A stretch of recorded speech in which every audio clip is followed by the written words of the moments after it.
আসসালামু আলাইকুম, সবাই কেমন আছেন? এই সেই কলই শাক যেটা আমি কিছুক্ষণ আগে চকে থেকে তুলে নিয়ে আসছি। তো এটা এখন আমি কাটবো, কেটে রান্না করব। আমার সবই দেখতে থাকুন। আমি কিন্তু খুব সুন্দর করে কলই শাকও কাটতে পারি। সবাই কিন্তু মাশাআল্লাহ বলবেন দেখে, আর দোয়া করবেন যেন আমার হাতটা না কাটে। দেখেন কত সুন্দর করে কলই শাকগুলা কাটছি। তো কিছুটা আবার শাক রেখে দিলাম, এটা কালকে একটা ভর্তার রেসিপি দিব, খুব সুন্দর।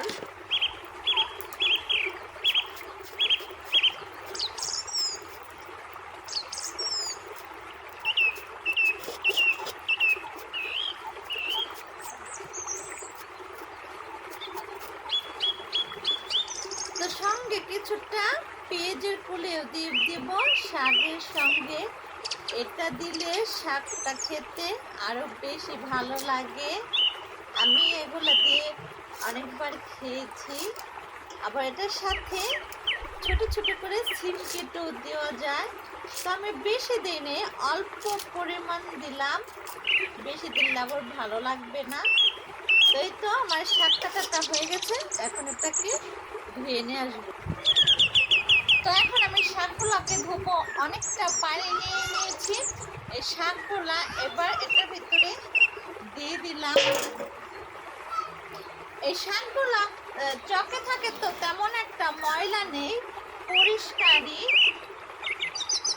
আমার যা ভালো লাগছে এই শাকগুলো ধুতে, আর দেখতো অনেক অনেক সুন্দর লাগছে। তো এই তো আমার শাকটা, তো এই তো শাকটা সুন্দরভাবে ধোয়া হয়ে গেছে।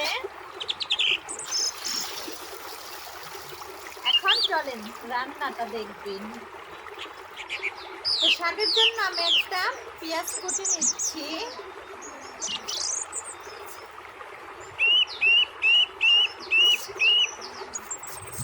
আমি খুব সুন্দর করে পেঁয়াজও কাটতে পারি।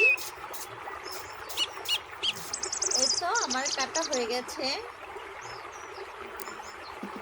তো এখন আমি কড়াইতে দিয়ে দিলাম, এখন শাকগুলা দিয়ে দিব। আমি শাকটা দিয়ে দিচ্ছি।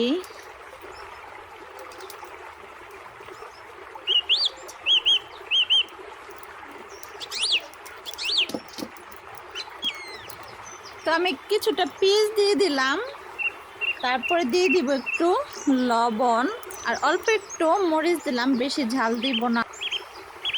শাকটা আমি একটু নেড়ে দিই। আসলে কলই শাক কিন্তু বেশি সিদ্ধ করে না, অল্প একটু সিদ্ধ হলেই বাগার দিয়ে দেয়, নয়তো এটার মজাটা থাকে না। অনেকগুলা শাক ছিল, কমে কিন্তু অল্প একটু হয়ে গেছে, তারপরও অনেক এগুলা। তো শাকটা হচ্ছে, আমি শাকের জন্য রসুন কেটে নিচ্ছি।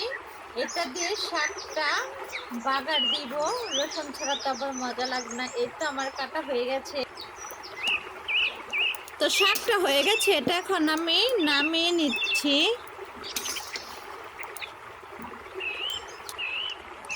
এখন আমি তেল দিয়ে দিব শাকের জন্য।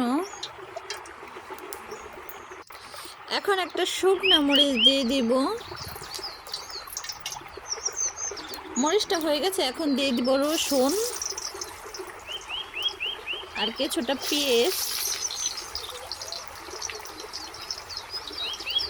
এটা এখন ভালোভাবে ভাজা ভাজা করব। তো পেঁয়াজটা ভাজা ভাজা হয়ে গেছে, এখন আমি শাকগুলা দিয়ে দিব।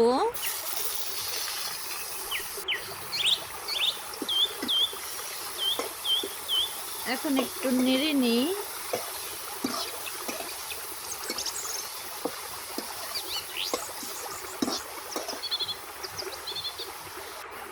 তো এই তো শাক ভাজিটা হয়ে গেছে, এখন এটা নামিয়ে পরিবেশন করব। আর যার যার খেতে মন চায় অবশ্যই কমেন্টে জানিয়ে যাবেন।